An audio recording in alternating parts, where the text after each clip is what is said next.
خصوصا على سيد الرسل وخاتم الأنبياء وعلى آله وأصحابه الأتقياء. أما بعد، فأعوذ بالله من الشيطان الرجيم. بسم الله الرحمن الرحيم. لقد كان لكم في رسول الله أسوة حسنة لمن كان يرجو الله واليوم الآخر وذكر الله كثيرا.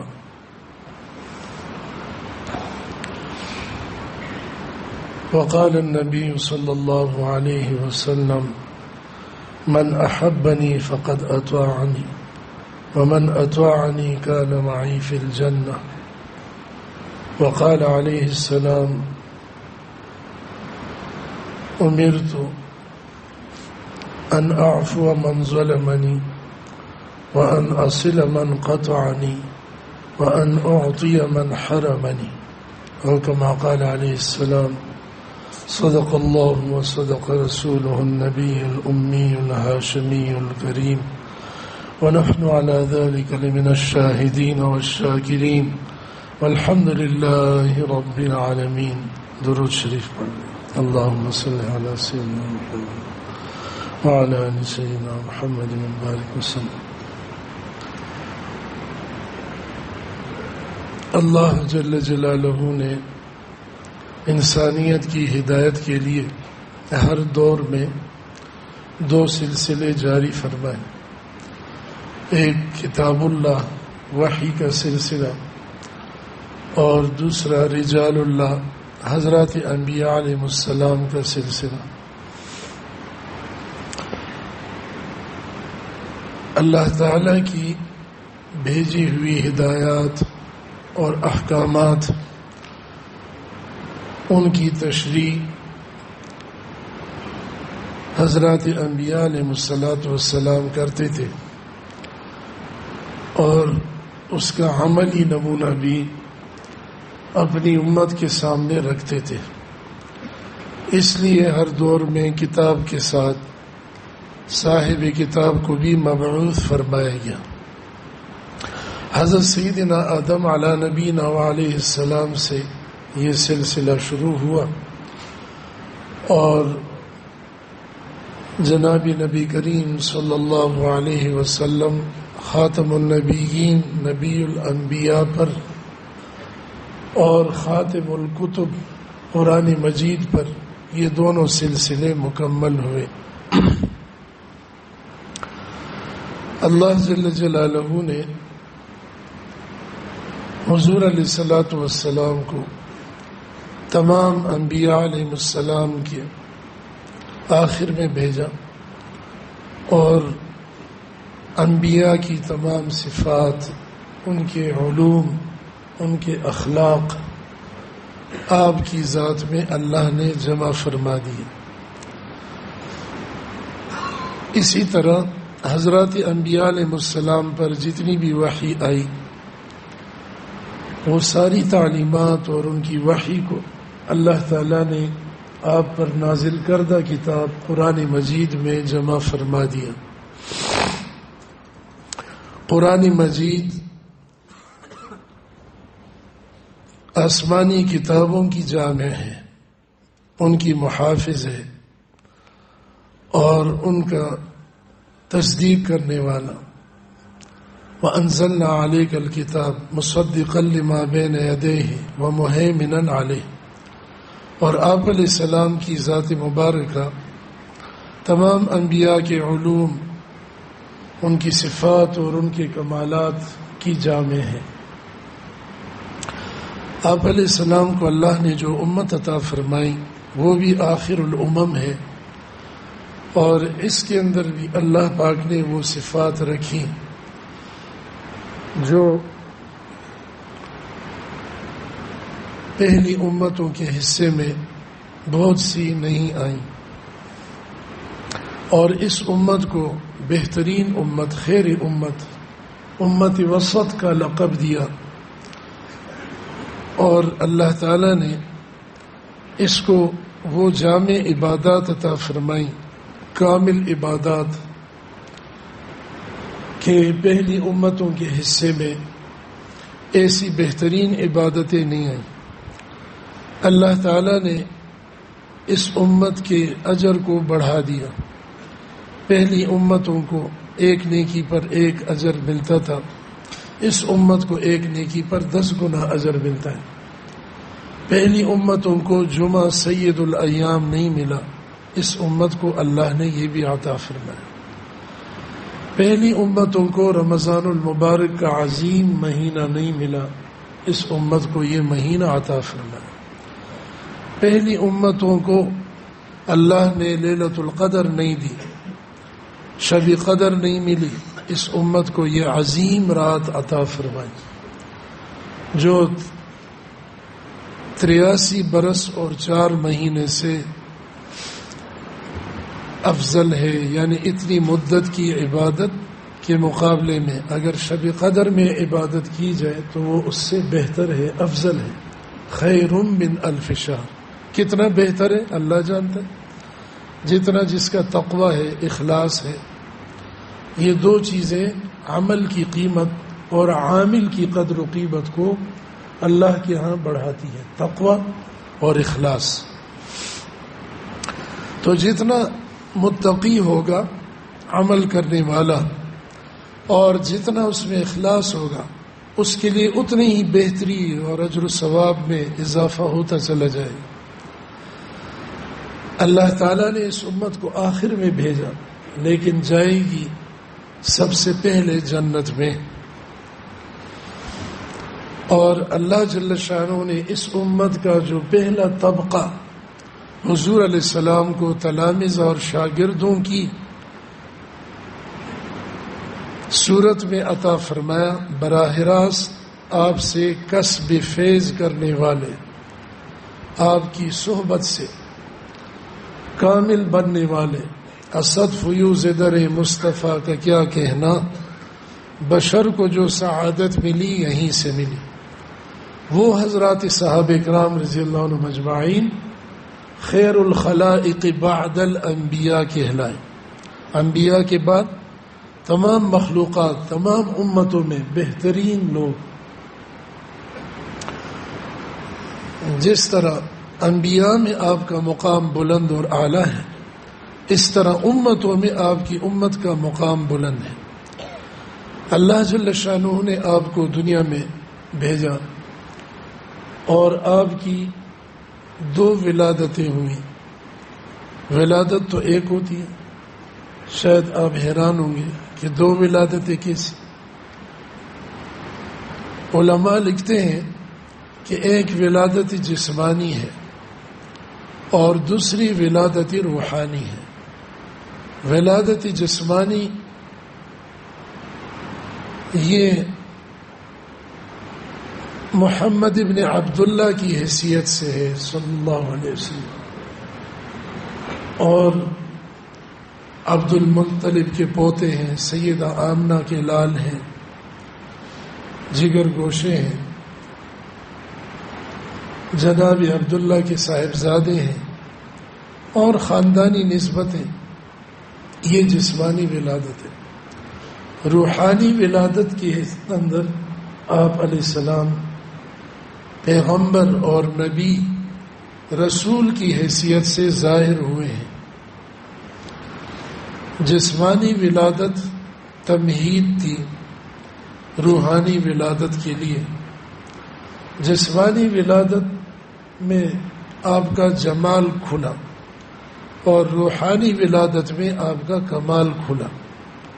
جسمانی ولادت کا دنیا میں کسی نے انکار نہیں کیا. کفار نے، مشرکین نے، یہود و نصارہ نے، جتنے بھی آپ کے یا اسلام کے مخالف اور دشمن ہیں، سب نے اس ولادت کا اقرار کیا. بلکہ اسلام اور دین اور بحیثیت پیغمبر ہونے کے آپ کے جو بڑے دشمنوں میں تھے، ابو لہب بھی ان میں تھا، آپ کا چچا. اس نے آپ کی ولادت کی خوشی میں باندی بھی آزاد کی، خوشی منائی، میلاد کی خوشی منائی. میلاد ولادت پیدائش کو کہتے ہیں. لیکن ایمان نہیں لایا، آپ کی سخت مخالفت کی. سورۃ اللہب میں اس کے لیے وعید اتری اور اس کی مذمت کی گئی. تو جسمانی ولادت جو تھی اس کے انکار یا اقرار پر کوئی بات موقوف نہیں رکھی گئی. ہدایت یا گمراہی یا محبت یا عداوت وہ کوئی معیار نہیں. اصل جو روحانی ولادت تھی بحیثیت نبی اور پیغمبر ہونے کے آپ ظاہر ہوئے ہیں، انسانوں کی طرف تشریف لائے ہیں، من جانب اللہ مبعوث ہو کر بھیجے گئے، معلم مربی مزکی بن کر آئے، اس پر دار و مدار ہے کہ جس نے آپ کو مانا، آپ کی اس ولادت روحانی یعنی نبوت و رسالت کو مانا، وہ مسلمان ہے، کامیاب ہے، اللہ کا محبوب بندہ ہے. اللہ کے محبوب پر ایمان لایا تو محبوب بن گیا، اللہ کے محبوب کا اتباع کیا تو اللہ کا محبوب بن گیا. اللہ تعالیٰ کی محبوبیت کا اور اللہ کے قرب کا یہی آپ علیہ السلام کی ذات، آپ کی سیرت طیبہ، آپ کے اخلاق اور آپ کی حرکات و سکنات، آپ کی حیات طیبہ کے مختلف پہلو، ان کو عملی طور پر اپنانا اللہ کے قرب کا ذریعہ. اور جو کتاب آپ پر اتاری گئی قرآن مجید جامع الکتب، اس کو پڑھنا، اس پر عمل کرنا، یہ اللہ کے قرب کا ذریعہ ہے. آپ علیہ الصلاۃ والسلام کی جسمانی ولادت سے بھی بہت سے انقلاب ظاہر ہوئے، بہت سی برکات کا ظہور ہوا. سیدہ آمنہ فرماتی ہیں، آپ کی والدہ ماجدہ، کہ جب میں امید سے ہوئی بطن مبارک میں آپ آئے تو ایک دفعہ میں جا رہی تھی تو مجھے ایک آواز آئی، یا آمنہ انکی حملت بسید الاولین والآخرین. اے آمنہ، آپ کے پیٹ مبارک میں اولین آخرین کے سردار ہیں. اور ہماری بکریاں، ان کا پیٹ بھر جاتا تھا، حالانکہ پہلے کی طرح چراتے تھے، لیکن اس طرح نہ ان کا پیٹ بھرتا تھا نہ اتنا دودھ ہوتا تھا. آپ علیہ الصلاۃ والسلام کی دنیا میں تشریف آوری سے یہ برکتیں ظاہر ہوں. اور سیدہ آمنہ جب باہر حاجت ضرورت سے جاتی تو نوکیلے پتھر اور کانٹے ان کو چبھتے تھے، لیکن جب آپ کے ساتھ امید سے ہوئیں تو پھر کوئی کانٹا یا پتھر ان کو تکلیف نہیں دیتا تھا، نرم ہو جاتا. اور حلیمہ سعدیہ رضی اللہ تعالی عنہ کے ہاں آپ گئے، ان کی دبلی پتلی کمزور اونٹنی، اس میں قوت آ گئی، اس کی رفتار تیز ہو گئی. ساتھ والی دائیوں نے کہا کہ آتے ہوئے تو آپ پیچھے تھی، ادھر سے جاتے ہوئے آپ آگے ہیں، یہ کیسی تبدیلی آ گئی؟ تو کہنے لگی کہ سواری تو وہی ہے، سوار بدل گیا، یہ سوار کی برکت معلوم ہو رہی. اور ان کے گھر میں بھی بکریوں کے تھن بھر گئے، برتن بھر گئے دودھ سے، برکتوں کا ظہور ہوا. تو آپ علیہ الصلاۃ والسلام کی دنیا میں تشریف آوری کے ساتھ ہی اللہ نے اپنی رحمتوں اور برکتوں کا اظہار فرما دیا کہ انسانیت کے لیے سراپا رحمت آ رہی ہے. رحمما ارسلناک الا رحمۃ للعالمین. اور فرمایا انا رحمت مہدات، میں ہدیہ کی ہوئی بھیجی ہوئی رحمت ہوں. آپ کے ذریعے سے اللہ تعالیٰ نے جہان والوں پر اپنی رحمتوں اور اپنی مہربانیوں کو ظاہر فرمایا. دنیا اور آخرت کی نعمتوں کو پہنچانے کا آپ کو وسیلہ قرار دے دیا، بنا دیا. اور آپ کے چہرے انور کے طفیل سے حضرات انبیاء کو مراتب ملے، علوم ملے، اور مخلوقات کو نعمتیں مل رہی ہیں اور ملی ہیں. تو یہ برکتیں ظاہر ہوئی، لیکن مقصد ابھی نہیں تھا. ابھی تو صرف آپ کا جمال، آپ کا نسب، حسب، یہ چیزیں دنیا میں آئی. اس موقع پر کرنے کرانے کا کچھ نہیں. اللہ تعالیٰ نے یہ نہیں فرمایا کہ میرے پیغمبر جیسا خاندان تمہارا بھی ہونا چاہیے. یہ ہمارے بس میں نہیں ہے، ہم اس کے مکلف نہیں. اللہ نے یہ نہیں فرمایا کہ جیسا حسن و جمال میرے پیغمبر کا ہے تم بھی ایسا حسن و جمال پیدا کرو یا اپناؤ. ہمارے بس میں نہیں. آپ علیہ السلام کے بال مبارک ہلکے گنگریالے تھے. آپ علیہ السلام کی بینی اور ناک مبارک اونچی تھی جس پر ہر وقت ایک نور رہتا تھا، روشنی. آپ علیہ السلام کی بویں مبارک باریک تھی اور ان میں فاصلہ تھا. آپ علیہ السلام کی پلکیں مبارک دراز اور لمبی تھی. آپ علیہ السلام کی آنکھیں مبارک موٹی تھی اور ان کے اندر باریک سرخ ڈورے تھے جو اس کے حسن کو بڑھانے کا ذریعہ تھے. اور سفیدی انتہائی سفید اور پتلی انتہائی سیاہ تھی. آپ علیہ السلام جب غصہ ہوتے تو پیشانی جبین مبارک میں ایک باریک رگ وہ ابھرتی اور نظر آتی. آپ علیہ السلام کا چہرہ انور انار کی طرح سرخ ہو جاتا جیسے انار نہ چھوڑا گیا. آپ علیہ السلام جب مسکراتے تو چہرہ انور چمک اٹھتا، اس میں یعنی اور زیادہ چمک پیدا ہوتی، ویسے بھی چمکتا تھا. آپ علیہ السلام کو اللہ تعالیٰ نے حسن دیا، جمال دیا اعلیٰ درجے کا، جو تمام مخلوقات میں بشمول انبیاء کے کسی کو نہیں دیا. اللہ تعالیٰ نے یوسف علیہ السلام کو حسن دیا. آپ نے فرمایا کہ معراج میں میں نے اپنے بھائی یوسف سے ملاقات کی، کأنما اعطی شطر الحسن، ان کو گویا آدھا حسن دیا گیا، آدھا ساری مخلوق کو اور آدھا یوسف علیہ السلام. تو اشکال پیدا ہو گیا کہ پھر جب ساری مخلوق کو آدھا دیا گیا تو یوسف علیہ السلام کے علاوہ مخلوق میں پھر آپ بھی ہیں، تو آپ کا حسن تو ان سے کم ہو گیا. اس کا جواب علماء دیتے ہیں کہ یہ جو آدھا آدھا تقسیم ہوا ہے یہ آپ کے علاوہ ہے. آدھا یوسف کا حسن، آدھا ساری مخلوق کا حسن، ان دونوں کو ملا ہے، ان دونوں کے مجموعے کے برابر تنہا آپ کو اللہ نے حسن دیا. آپ نے فرمایا کان اخی یوسف صبیح وانا ملیح، میرے بھائی یوسف ان کا حسن چمکدار تھا، جیسے بلب کی روشنی ہوتی ہے، تیز روشنی ہوتی ہے.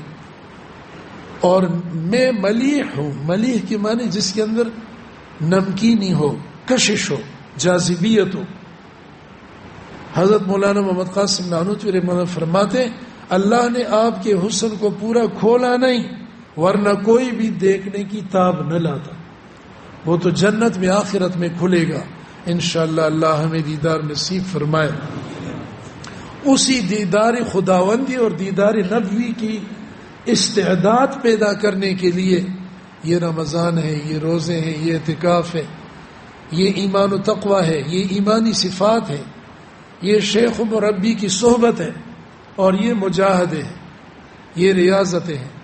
مغز اور کریم اور خلاصہ یہی ہے کہ رب راضی ہو جائے، ہمیں اپنی رضا اور اپنا دیدار نصیب فرما دے، اور اس کے دیدار کی جگہ جنت ہے. ورنہ تو توحید خالص اور محبت الہیہ کا حقیقی تقاضا یہ ہے بھائی دوستو کہ درمیان میں کوئی مخلوق نہ آئے. جنت کو بھی اللہ کے سچے عاشق نظر انداز کر دیتے. اس کا مطلب یہ نہیں ہے کہ جنت مانگنی نہیں ہے، جنت مانگنی ہے. اللہ خود بلا رہا ہے، سارعوا الی مغفرۃ من ربکم وجنہ وفی ذلک فلیتنافس المتنافسون. اس کے لیے عمل کرو، محنت کرو، آگے بڑھو.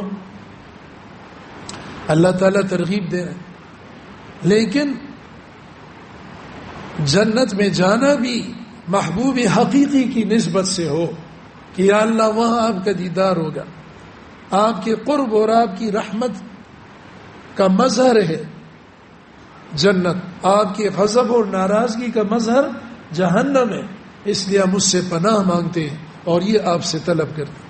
ایک اللہ کے ولی اللہ کے عاشق راستے میں جا رہے تھے، جوش محبت میں آ گئے اور آسمان کی طرف دیکھ کر کہنے لگے قیمت خود ہر دو عالم گفتہی نرخ بالا کن کے ارزانی ہنوز۔ اے اللہ اپنے دیدار اور محبت اور محبوبیت کی یہ قیمت بتائی کہ دنیا اور آخرت دونوں جہان آپ پہ قربان کروں، یہ دو جہان کیا چیز ہے آپ کی رضا اور آپ کے دیدار کے آگے، اور اپنی قیمت بڑھائی ہے اپنے دیدار کی، یہ تو میں لٹا چکا ہوں، دے چکا ہوں، تو کچھ بھی نہیں ہے۔ اللہ پاک ہمیں نصیب فرمائے اس کی استعداد بھی، اس کے لیے اخلاص بھی، اس کے لیے محنت اور ہمت بھی۔ وما توفیقی الا باللہ علیہ توکلت والیہ انیب، جو اچھا ہوا، جو ہو سکا اللہ کے کرم سے ہوا، جو نہیں ہوا یا بگاڑ کر کیا، غلط کیا، وہ ہماری طرف سے۔ اللہ تعالیٰ کو وہ بندہ پسند ہے جو خوب محنت کرے، ہمت کرے، اپنے آپ کو کھپائے تھکائے اور ہار مان لے کہ یا اللہ مجھ سے کچھ نہیں ہوا۔ محبت کی بازی وہ بازی ہے غالب کہ خود ہار جانے کو جی چاہتا ہے۔ یہاں تو سب کچھ لگا کے بھی کہو یا اللہ کچھ نہیں ہوا، بس کچھ نہیں، تیرا کرم چاہیے، تیرے کرم پر ہی ہوگا فیصلہ، تیرے فضل سے ہی بیڑا پار ہوگا۔ میں کیا ہوں، میرے اعمال کیا ہیں، لیکن تیرا حکم ہے، اعمال کرتا رہوں گا۔ یہ تیرے فضل کو، تیری رحمت کو متوجہ کرنے کا اور لینے کا ذریعہ، ان رحمت اللہ قریب من المحسنین۔ تو اللہ تعالیٰ نے آپ علیہ السلام کو یہ جمال عطا فرمایا۔ سیدہ عائشہ صدیقہ رضی اللہ عنہ فرماتی ہیں مصر کی عورتوں نے حسن یوسف کو دیکھا تو اپنے ہاتھ کاٹ ڈالے تھے۔ فلما رأینہ اکبرنہ وقطعن ایدیہن وقلن حاشا للہ ما ھذا بشر، ارے یہ تو انسان ہی نہیں ہے۔ جیسے آج کل بعض لوگ کہہ دیتے ہیں کہ نبی بشر نہیں ہوتا، ان کے حسن و جمال کو، کمال کو دیکھ کر وہ بھی ششدر رہ گئے۔ آج بھی کچھ لوگ ششدر رہ گئے، حیرت میں رہ گئے، تو ایسی بات کرنے لگے۔ انہوں نے بھی کہا ما ھذا بشر ان ھذا الا ملک کریم، یہ تو کوئی برگزیدہ فرشتہ ہے، اور اپنی انگلیاں کاٹ ڈالی، پتہ بھی نہیں چلا۔ ایسے محو حیرت ہو گئی۔ سیدہ عائشہ فرماتی ہیں میرے محبوب کو دیکھ لیتی تو وہ گردنیں کاٹ دیتی، اور صحابہ نے آپ کے قدموں میں گردنیں کٹائی ہیں، اور اس کو اپنی سعادت سمجھا۔ النبی اولیٰ بالمؤمنین من انفسہم، نبی صلی اللہ علیہ وسلم ایمان والوں کے نزدیک اپنی جانوں سے بھی زیادہ عزیز اور پیارے۔ اللہ حکم دے تو جان بچانا حرام ہے، نبی حکم دے تو جان بچانا حرام ہے، مال بچانا حرام ہے اور لٹانا فرض ہے۔ کوئی اور حکم دے تو اس پر جان لٹانے کی، لگانے کی اجازت نہیں ہے، وہاں جان لگانا حرام۔ اور یہاں پر نبی صلی اللہ علیہ وسلم کی محبت میں، آپ کی اطاعت میں، آپ کے دین کی سربلندی میں جان، مال اور جوانی لگانا، یہی اس کو قیمتی بنانا ہے، مقصد پر لگانا۔ حقیقی مقصد ہمارا یہی ہے، دنیا میں آنے اور وجود میں آنے کا۔ اللہ پاک ہمیں اس میں کامیاب فرمائے۔ سیدہ عائشہ رضی اللہ عنہ فرماتی ہیں لنا شمس وللآفاق شمس وشمسی خیر من شمس السماء فإن الشمس تطلع بعد فجر والشمس تطلع بعد العشاء، آسمان کے سورج سے میرا سورج افضل ہے۔ یہ سورج تو صبح صادق کے وقت طلوع ہوتا ہے اور غروب کے وقت مغرب میں ڈوب جاتا ہے، مغرب کے وقت افق میں غروب ہو جاتا ہے، لیکن میرا سورج عشاء کے بعد بھی چمک رہا ہوتا ہے۔ اس کی تابانی میں آسمان ہدایت کا آفتاب منیر، اس کی تابانی میں اور اس کے فیض میں کوئی کمی نہیں ہے، اس کی روشنی پھیلتی رہتی ہے۔ تو اللہ نے آپ کو جمال بھی اعلیٰ دیا. اور ایک صحابی نے آپ کے چہرے کو بھی دیکھا، 14ویں کا چاند بھی چمک رہا تھا، بار بار دیکھتے، موازنہ کرتے، آخر آپ کے چہرے پر ان کی نگاہ جم گئی کہ آپ چاند سے زیادہ حسین ہیں. اور صحابہ جھوٹ اور غلو نہیں کرتے تھے، حقیقت بیان کرتے تھے، جتنی حقیقت ہوتی وہی بیان فرماتے تھے. تو آپ کے جمال کی بھی بڑی تفصیلات علماء نے لکھی ہیں. اور آپ کے کمالات، آپ کی نبوت، آپ کے علوم، آپ کا فیض روحانی، یہ اصل ہے جو آپ کی روحانی ولادت کے وقت کھلا ہے اور انسانیت تک وہ پہنچ جائے. جب آپ علیہ السلام پر غار حرا میں وحی اتری، اقرأ بسم ربک الذی خلق، اور آپ کو نبوت ملی، اور جبریل امین نے آپ کو 3 دفعہ پکڑ کر سینے سے لگایا، وقفے سے، اور بینچا، خوب زور سے دبایا اور پھر چھوڑا. یہ توجہات ہوتی ہیں روحانی، اسی سے استعداد پیدا ہوتی ہے اللہ کے تعلق کی، اللہ کے قرب کی اور روحانی ترقی کی. نگاہ ولی میں وہ تأثیر دے گی، بدلتی ہزاروں کی تقدیر دے گی. اولیاء اللہ کی نگاہ شفقت کے ساتھ پڑے، توجہ کے ساتھ، اور ان کی صحبت اور ان کا قرب، اس کے یہ اثرات ہوتے ہیں. علماء نے اس سے یہ استدلالات کیے ہیں اس واقعے سے.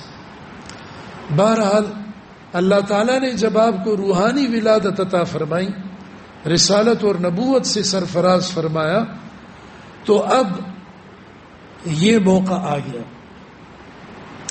عمل کرنے کا، محنت کا، مشقت کا.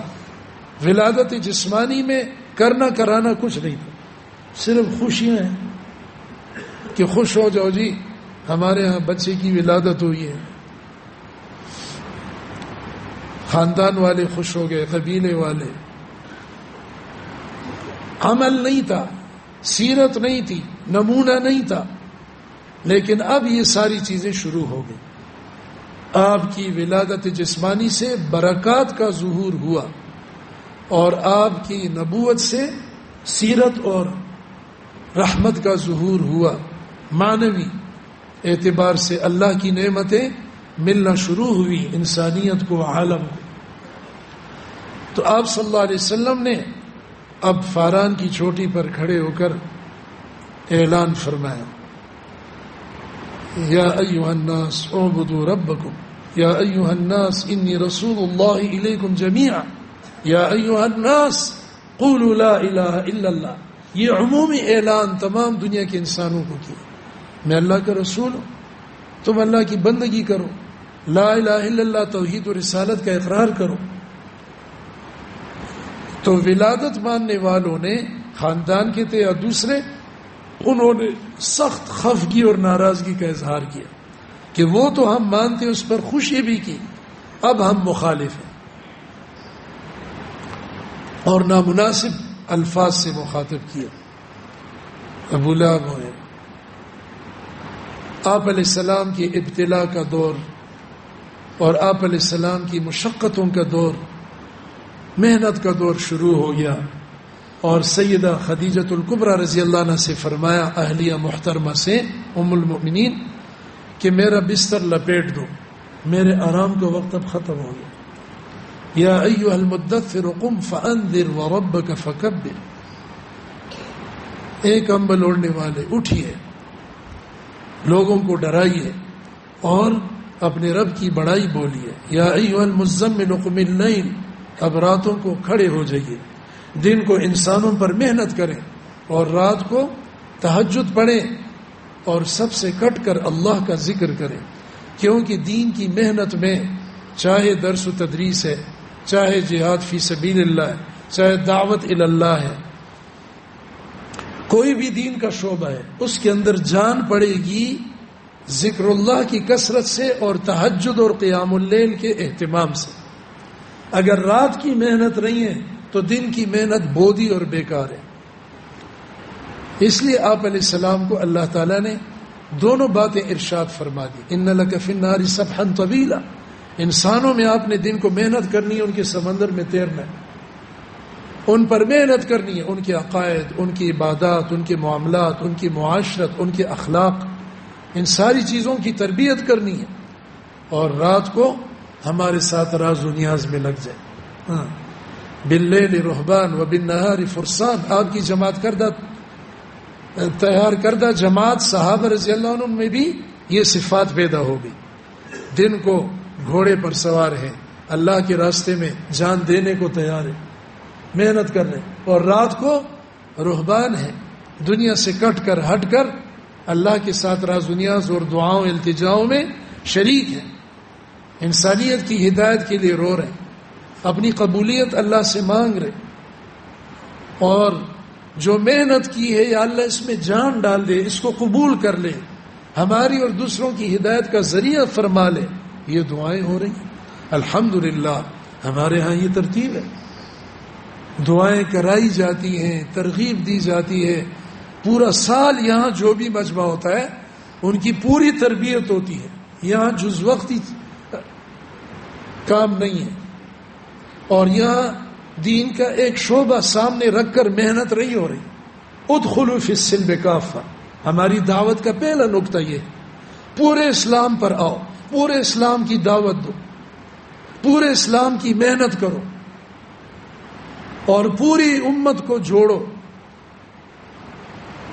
اور اپنا اور دوسروں کے تزکیے کا فکر کرو. یہ 3 بنیادی نقطے ہیں، ان پر پورا سال یہاں محنت ہوتی ہے. رات کی بھی محنت ہوتی ہے الحمدللہ، روزے رکھتے ہیں، رکھوائے جاتے ہیں، ترغیب چلتی ہے. اکثر مجمع روزہ رکھتے ہیں، نفلی روزے، اور تہجد میں سب اٹھتے ہیں، اور تہجد کے وقت بھی ذکر ہوتا ہے. تو الحمدللہ اس ترتیب نبوی کے مطابق یہ تربیتی نظام اس مرکز میں چل رہا ہے. یہاں انشاءاللہ آپ کو ہر کام میں اور ہر ترتیب میں قرآن و سنت کے اندر کوئی بنیاد اور کوئی دلیل ضرور ملے گی، بے بنیاد کام نہیں. اکابر کی ترتیب اور حضرات صحابہ رضی اللہ عنہ کی صفات جو ایمانی صفات کہلاتی ہیں، ان کا مطالعہ بھی ہم کریں. حضرت نے لکھ دیے 2 جلدوں میں تفصیل کے ساتھ، اور ان کو پہلائیں بھی آگے، اور ان پر عمل کرنے کی کوشش بھی کریں. جب بھی کتاب کھولیں درود شریف پڑھ کے، بسم اللہ پڑھ کے، اور اللہ سے مانگے کہ اللہ اس کا فیض، اس کا نور، اس پر عمل کی توفیق مجھے عطا فرما. صرف معلومات میں اضافے کی نیت نہ ہو. یہی حضور علیہ السلام کی سیرت ہے، اس کی تفصیلات ہیں. حضور علیہ الصلوۃ والسلام کی سیرت طیبہ کے مختلف پہلو ہیں. اللہ تعالیٰ نے انبیاء کی جماعت میں 2 پیغمبروں کا ذکر خصوصیت سے کیا، حضور علیہ السلام اور حضرت ابراہیم علیہ السلام، اور آپ کو ملت ابراہیمی پر چلنے کا حکم دیا، اور آپ کے اسوہ حسنہ کو نمونہ قرار دیا. میں نے سورہ احزاب کی آیت پڑھی، لقد کان لکم فی رسول اللہ اسوۃ حسنہ، اور حضرت ابراہیم علیہ السلام کے طریقے کو بھی نمونہ قرار دیا سورہ ممتحنہ میں، قد کانت لکم اسوۃ حسنۃ فی ابراہیم. وہ بھی ابو الانبیاء ہیں اور آپ سید الانبیاء ہیں علی نبینا علیہ السلام. تو اس نمونے کو اپنانا ہے، اس دینی رنگ میں اپنے آپ کو رنگنا ہے جو تقوی اور سنت کا رنگ ہے، تبھی کامیابی ملے گی. آپ علیہ السلام کی محبت اللہ کی محبت کا ذریعہ ہے، آپ کا اتباع اور آپ کی پیروی اللہ کی محبت کے حصول کا ذریعہ ہے. آپ کی سیرت طیبہ کو جس نے اپنایا تو اس نے محبت کا حق ادا کیا، اور جو آپ کے ساتھ محبت کرے گا فرمایا کہ وہ میرے ساتھ جنت میں ہوگا.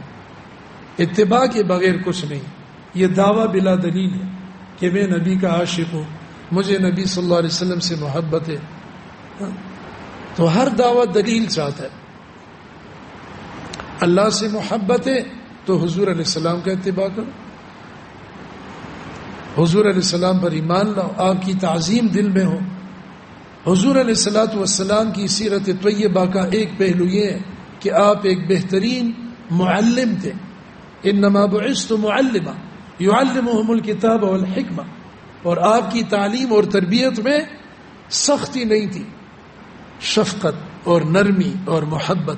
ہاں کبھی کوئی نامناسب کام دیکھا تو عمومی براہ راست اس شخص کو نہیں ٹوکتے تھے، عمومی طور پر مجمع سے فرماتے لوگوں کو کیا ہو گیا ایسا کرتے ہیں، لوگوں کو چاہیے کہ اس بات سے باز آ جائیں، تنبیہ فرماتے تھے. اور کبھی آواز بلند ہو جاتی عمومی اعتبار سے اور چہرہ انور سرخ ہو جاتا، جیسے جلال کی کیفیت ہوتی، ناراضگی کی. اپنے لیے کبھی نہ غصہ کیا نہ ناراض ہوئے. سیدہ عائشہ رضی اللہ عنہ فرماتی ہیں کہ حضور علیہ الصلوۃ والسلام گھر میں تشریف لاتے محبت سے رہتے، شفقت سے رہتے، نرمی فرماتے، گھر کے کام کاج میں ہمارا تعاون فرماتے، بکریوں کا دودھ دوہ لیتے. حاکمانہ انداز نہیں ہوتا تھا. کئی لوگ ہوتے ہیں گھر میں کہتے روٹی نہیں پکی، جلدی کرو، تو کیا کر رہی ہے، وہ کیا کر رہی ہے بیچاری، ایک دن ذرا گھر سنبھالو نا، تارے نظر آ جائیں گے دن کو. کپڑے دو، پھر بچوں کا پیشاب دو، پھر جھاڑو دو، پھر برتن دو، پھر پیاز کاٹو، پھر لہسن چھیلو. چھٹی کدھر ملتی ہے مستورات بیچاریوں کو. ان کے لیے دعا کیا کریں. ہم لوگ ان کو کبھی یہ بھی نہیں کہتے جزاک اللہ خیرا، واہ واہ آج تو بڑا مزہ آیا، قورمہ بریانی پکائی، ہاں بڑا مزہ آیا جی، لیکن اس کو دعا نہیں دیتے. حضرت ڈاکٹر عبدالحی عارفی رحمۃ اللہ علیہ فرماتے ہیں ایک بیان میں کہ میں ایک مرید تھے، معتقد تھے، ان کے گھر دعوت میں نے کھائی تو میں نے کھانا کھا کے کہا ماشاء اللہ، اللہ تعالیٰ آپ کی گھر والی کو جزائے خیر دے، بڑا اچھا کھانا انہوں نے محنت سے پکایا الحمدللہ. تو ان کی اہلیہ رونے لگی پردے کے پیچھے. میں نے کہا بھائی میں نے تو کوئی ایسی بات نہیں کی، کیا ہوا؟ تو ان کی اہلیہ نے کہا کہ حضرت اولاد بھی ان کی نہیں تھی، تقریباً 40-45 سال میرے ہو گئے اس شوہر کے ساتھ ازدواجی زندگی میں.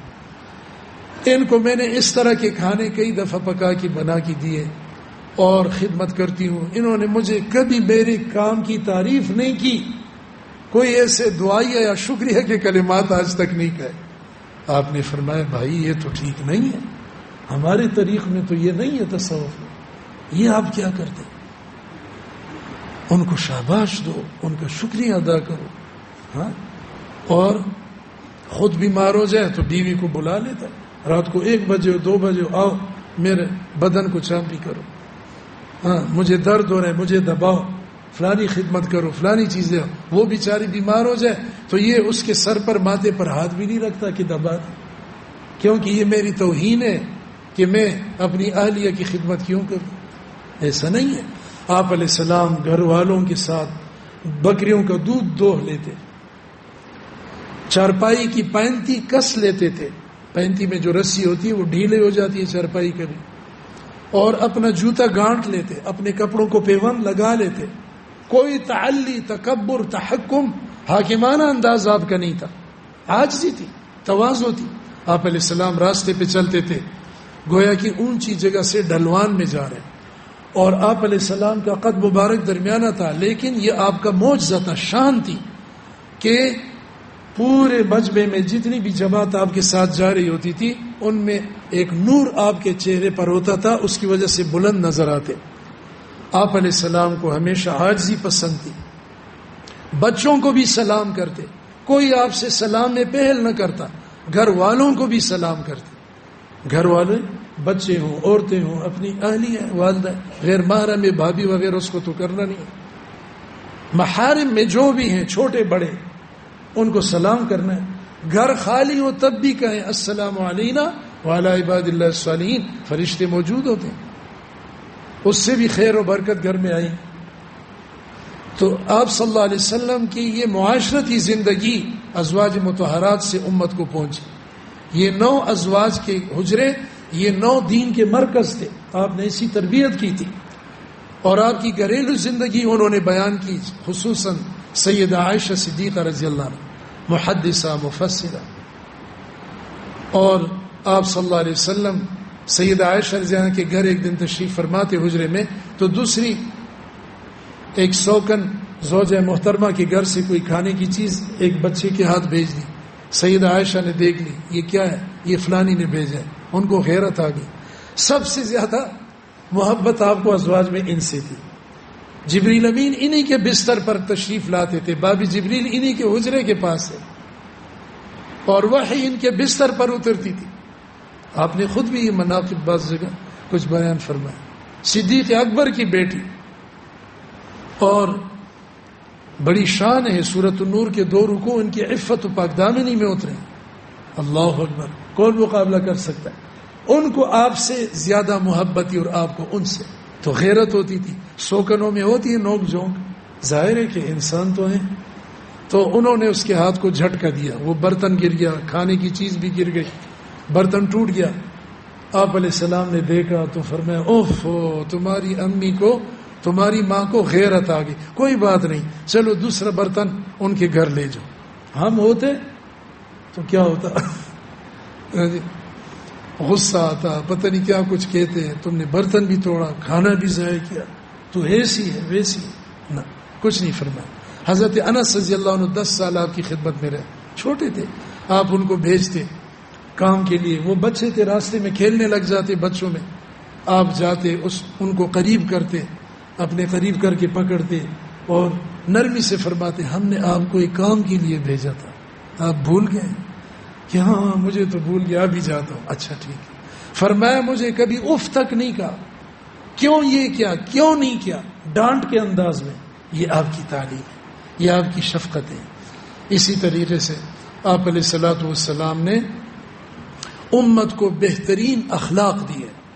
امرنی ربی, مجھے میرے رب نے حکم دیا کہ میں اس کو معاف کروں جو مجھ پر زیادتی کرے, جو نہیں دیتا اس کو دوں, جو رشتہ ناتا تعلق توڑے میں اس سے جوڑوں. ہم تو کاروباری ہیں, تجارت کرتے ہیں, کچھ لو کچھ دو. ہاں جی, تم جڑو گے تو میں بھی جڑوں گا, تم میرے گھر آؤ گے رشتہ دار دوست تو میں بھی آؤں گا. نہ, یہ انتظار نہ کرو.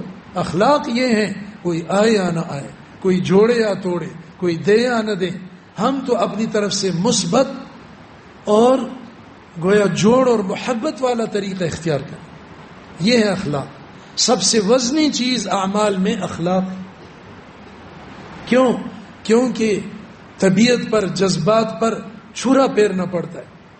تہجد میں تو کوئی چھری نہیں پھرتی, مجاہدہ ہے میٹھی نیند چھوڑ کر اٹھنا, لیکن اتنا نہیں ہے کہ عزت نفس قربان ہو رہی. ہاں, اخلاق میں تو ایسا موقع بھی آتا ہے, کہتے ہیں جی میری بےزتی ہوئی ہے, بھائی اللہ کے لیے معاف کر دو, عزت اللہ دے گا, کوئی بات نہیں. اس کی پھر تفصیلات بھی ہیں کہ ایک آدمی, ایک تواضع ہے, ایک ذلت ہے, وہ تھوڑا سا فرق کرنا پڑتا ہے. بعض موقعوں پر ڈٹنا بھی ٹھیک ہوتا ہے اپنے دین اور اپنے گویا عزت کو اس کے لیے, لیکن یہ نہیں ہے کہ تھوڑی سی تلخی یا خلاف طبیعت بات ہے اور یہ لڑنے مرنے کے لیے تیار ہو. ایک قیدی سے پوچھا تم کس طرح جیل میں آئے؟ اس کا انٹرویو آیا تو کہتا ہے 4 آدمی اس نے قتل کیے تھے, مجھے گالیاں دے رہے تھے. میں نے کہا نہیں دو گالی. اس نے کہا دیں گے. میں نے پھر کہا, میں گھر سے گیا, کلاشنکوف اٹھائی اور ڈس سب کو میں نے مار دیا. بس ادھر میں آ گیا ہوں. تو ادھر جیل میں رکھا ہوتا ہے, لکھا ہوتا ہے ہاں دا یوسو منٹو غیرتی اور دا ٹول من بے غیرتا بخیر رہا. ادھر پھر پڑے رہو. تو معاف کریں, نرمی کریں, دل کو صاف کریں. جس کے دل میں بغض اور کینہ ہے عمومی مغفرت سے محروم کر دیا جاتا ہے. حدیث شریف کا مفہوم ہے, افطار کے وقت, عید کے دن عمومی مغفرت سے محرومی کا باعث بن رہا ہے. کیا کریں گے اس کینے اور بغض کو قبر میں لے جا کر؟ نقصان ہی ہے. اور اسی طریقے سے آپ علیہ الصلوۃ والسلام نے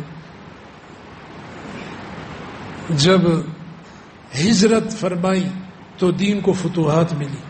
آپ کا وصال مبارک ہوا, رحلت فرمائی تو امت کو خلافت ملی. خلفاء اور صحابہ کرام رضی اللہ عنہم کے جوہر کھلے, ان کی صفات کھلی. آپ کی حیات میں تو ایسا نہیں ہو سکتا تھا اتنا موقع جتنا آپ کی وفات کے بعد. کبرنی موت الکبرا, یہ ایک فطری ترتیب ہے. تو آپ صلی اللہ علیہ وسلم نے غلاموں کے حقوق بتائے, عورتوں کے.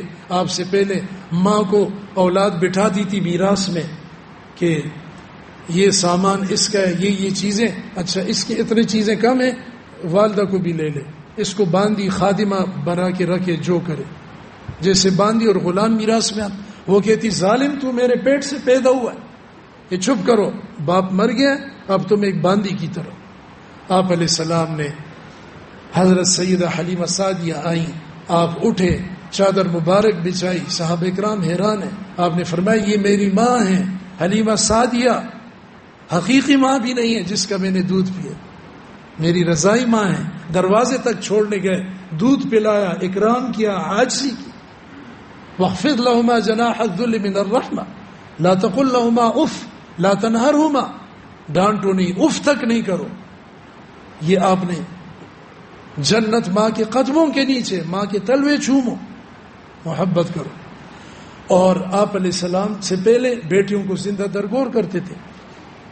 ایک مرتبہ جہاد میں قیدی آئے اور ایک لڑکی گرفتار ہوئی، ایک عورت، اس نے کہا کہ جا کے اپنے پیغمبر کو کہہ دو محمد صلی اللہ علیہ وسلم کو تمہاری بہن شیمہ گرفتار ہو کے آ رہی ہے۔ وہ صحابی دوڑ کے آئے، آپ کو بتایا، آپ نے فرمایا شیمہ فلانے قبیلے کی اور اپنا نام شیبہ بتاتی ہے، فرمایا میری بہن ہے شیمہ، میری بہن ہے۔